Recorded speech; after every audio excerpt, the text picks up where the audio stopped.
Hare Rama, Rama Rama, Hare Hare, Hare Krishna, Krishna Krishna, Hare Hare, Hare Rama, Rama Rama, Hare Hare, Hare Krishna, Krishna Krishna, Hare Hare.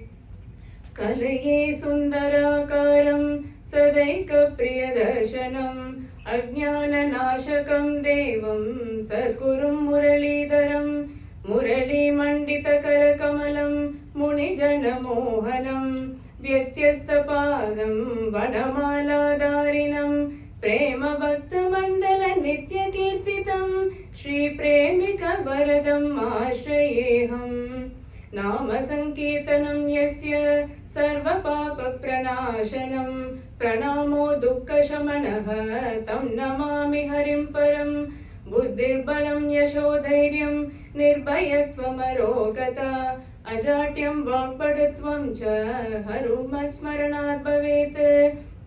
Shri Haraye Namaha, Shri Haraye Namaha, Shri Haraye Namaha. Gopika Jeevana Smaranam Govinda Govinda Sadgurunath Maharaj Ki Jai.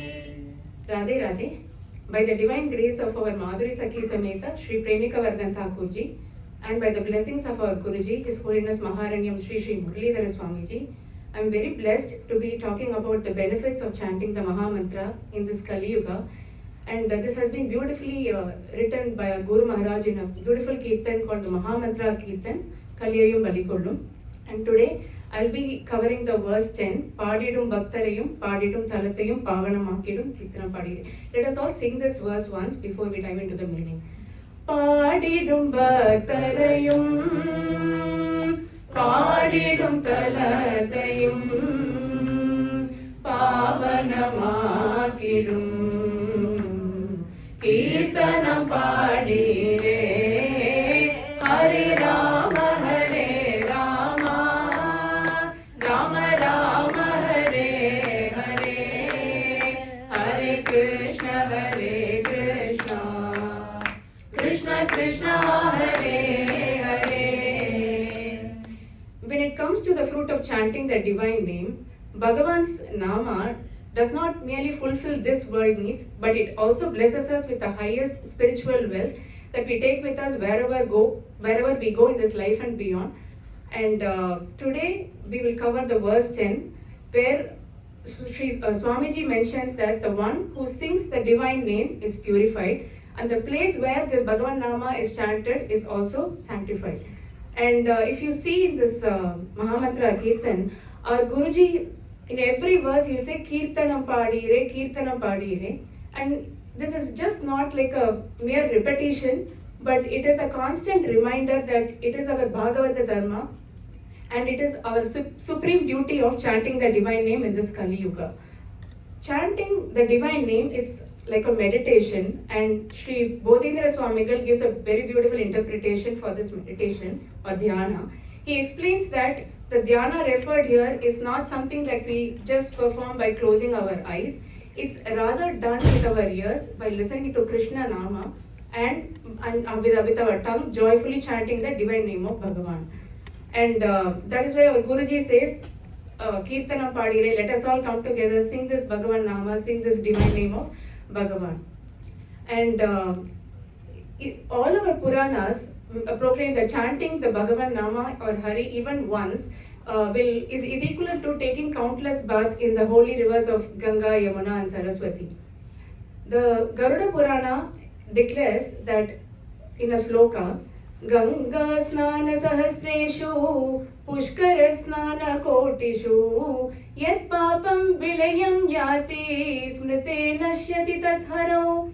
Here he says like the merit or the benefits that we get by bathing in 1,000 times in the river Ganga or in the Pushkara is immediately obtained by just remembering the name of Hari or chanting the divine name of Bhagavan.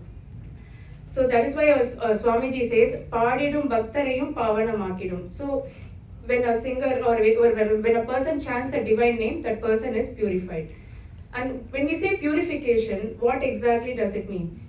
Means that it wipes out or eradicates or completely removes all the sins that we have accumulated in this janma. Even if we chant once, the papa that we have accumulated is wiped out. And our shastras go a step higher, saying if chanting one time can wipe out the sins, constant chanting of this divine name would remove the latent tendency or the vasanas that we would have in this Kali Yuga, right? Like it will stop us from committing sins. That's what the Rama does to us. So that's why he says, the Shastra says constant chanting of the divine name will remove the desire to even commit the sins again. So what we can what we can say is Hari Nama not only cleanses the past, but it also transforms our future. So that's what here this verse, the first part of the verse says. And here, like this, since the Nama Sankirtan is done verbally, our Vishnu Purana gives a simile in the form of a sound. So when a lion roars inside its cave, because of the acoustics of the cave, the roar of the lion is amplified. So when other creatures like the hyenas, wolves, and foxes, when they hear that roar, they immediately flee. Likewise, when the Hari Nama resounds from within our heart, all the negativity and the sins that we have even in our heart is completely removed. It runs away. So when we forget the divine name of Bhagavan, those latent tendencies or the papas they are waiting to catch hold of us, just like the hyenas are waiting to return when the lion leaves. So that's why we always have to remember to chant or remember the name of Hari or remember to chant the name of Bhagavan even once. So that is why remembering Hari is the highest form of purification and forgetting is the highest impurity. So the first half of the verse is clear now, where we say the singer or the person who chants the divine name is purified. The next, we move on to the second part of the verse. Padidum talattayum pavanamakidum. So here our Swamiji says, when a place has a constant chanting or divine name being chanted, even when the Nama is, when someone stops chanting the Nama, that place will have the Sanidhyam or the divine presence which is felt. And that is precisely why our Namadvas rely solely on this Bhagavan Nama. There is always constant Nama chanting, and even our own Namadvar, we have a lot of Nama, Akhanda Nama, Kirtans, Mahamantra, Mass prayers. We have daily gratitude time where our Bhaktas come and chant the divine name, and we all have felt the divine presence here when we enter the Namadvar, right? So that is precisely why the Swamiji mentions that where there is constant Nama chanting happening, that place is sanctified. And our Arvas, the Veda Mata, the scriptures all unanimously declare that wherever Bhagavan's Nama is sincerely chanted, Bhagavan himself resides there. We can feel his presence. And it becomes a dwelling place of Bhagavan Sri Krishna. There was a conversation between sage Narada and Bhagavan, where Narada is asking, oh Bhagavan, in this Kali Yuga, what would be the simplest sadhana for the people to realize the Lord Supreme? And for that, Bhagavan himself says, Naham basami vaikunte yoginam hridayena cha madbhaktya yatra gayanti tatra tishtami narada. So he says, in this Kali Yuga, I do not dwell only in Vaikunta, nor I would be in the hearts of the yogis who try to hold me in their hearts with a severe penance or pranayama and meditation, but I would rather be in the place where my bhaktas sing my name, sing and chant my divine name with so much of love and sincerity. Bhagavan even leaves Vaikunta to be wherever his devotees sing his name. And that is why Nama sanctifies not only the person who chants, but it also sanctifies the place. And if Nama is continuously chanted in a place, anywhere, whether it's Namadwa, temple, or even our house, even when someone with no spiritual background, when they enter the place, they can feel that divine presence, divine Sanidhyam. They would feel that profound peace. And that is the glory of this Bhagavan Nama. Why did Swamiji mention Padidum Bhaktarayum first and then he comes to Padidum Talatayum? It's because without a living devotee, Sanidhyam cannot be created. So for a place to have the divine presence felt, there should be some bhaktas who come and chant the divine name. There is a belief that if I can play a Nama recorder in an empty room, will Sanidhyam be created? Definitely not.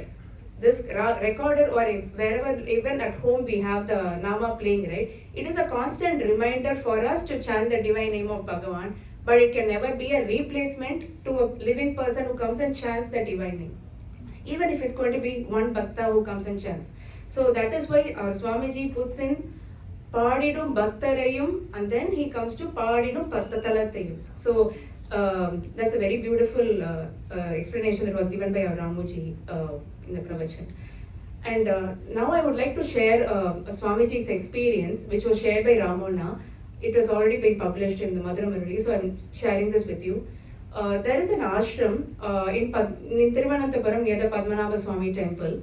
And once Swamiji was walking with his devotees via the ashram, and as Swamiji was walking, all of a sudden when he reached near the entrance of the gate, he immediately ran in and he climbed up, and there was a room at the top with a glass door, and he goes inside and he immediately goes into a trance, and it took him a couple of minutes for him to get back to his normal self.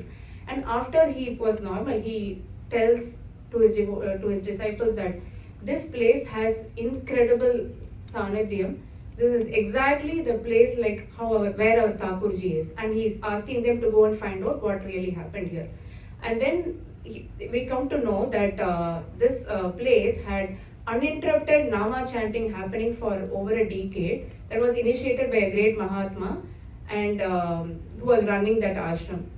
Swamiji no one had heard about it, no one had told him about such a place and this has happened and all that, but Swamiji could feel the divine presence, Sanidhyam, in that ashram when he got near the ashram, only because that much of Nama Sankirtan has happened in that place, and Swamiji could feel the divine presence as soon as he goes past that. So it's very that is why, like, you know, it's so much related, right? Like Paadidum Bhaktarayum, Paadidum Talatayum, Pavanamakinum. So where a place where there is a lot of Nama Sankirtan happening, you can feel the divine presence is so true, you know, from the experience which Swamiji had experienced. There's one more I wanted to share. This verse also reminds us of a beautiful teaching of Tondaradi Podi Alvar. He quotes an incident from Vishnu Dharma. So there was once a man named Mudgala who was always indulging in sinful activities. And once, as an act of charity, like, you know, he's done a lot of papam. So towards the end of his life, he wanted to find some remorse. So he does an act of dana, and he offers a dhanam as an act of charity. And when he was doing that, he said Krishna Arpanam, and after that he died. And Yama's attendants, they took him to hell. And to Mudgala's surprise, Yama is running forward and welcoming him with so much of respect and all that. And Mudgala is very confused because he knows that he doesn't deserve that level of respect and all. So he was asking Yama, your attendants are dragging me to hell while you're coming, running and giving me so much of respect. So to what do I owe such an honor? And for that, Yama is saying, O Mudgala, neither you nor my attendants know your greatness. At one point of time in your life, when you did a dana, you had done it with chanting the name of Bhagavan, Krishna Arpanam. So for saying that, this is not the place you have to be, but since you are here, it's my duty that I give you that level of respect. So, you know, and Yama and Mudgala are conversing, and they're talking about the greatness of chanting the Nama and all that. And in hell, there are other people who are going through different sufferings and all, right? So when they were hearing the Krishna Nama and all that, all of a sudden their experience also transformed. They no longer felt like they were in hell. It felt like heaven for them, and all the sufferings that they were going through sort of disappeared. And that's exactly what Tondaradi Podi Alva says. Namanum Murgalanum Pesa Naragil Nindrargal Ketka Naragame Swargamagum Namangal Udayanambi. So Naman is Yama. Yama and Mudgalan, they are conversing about the greatness of Krishna Nama and all that. And while they are talking about it, Naragil Nindravargal Ketka, all the people who are suffering in the hell, they felt that Naragam is Swargam Agum. They felt that Naragam turned into Swarga and they could no longer feel the suffering. And such is the glory of Harinama. Even Yama didn't plan that conversation. It just so casually happens, and everyone who are in the hell, the other people who are suffering, they could feel that, the transformation, the experience they felt, that they could no longer feel the suffering. So this not only the Nama that we chant, it not only purifies the person who sings it, it also sanctifies the place where it is being chanted, and the divine name transforms every heart that comes into contact with it. Such is the beauty of this verse, and let us all sing this verse one more time before I conclude the katha for today. பாடிடும் பக்தரையும் பாடிடும் தலத்தையும்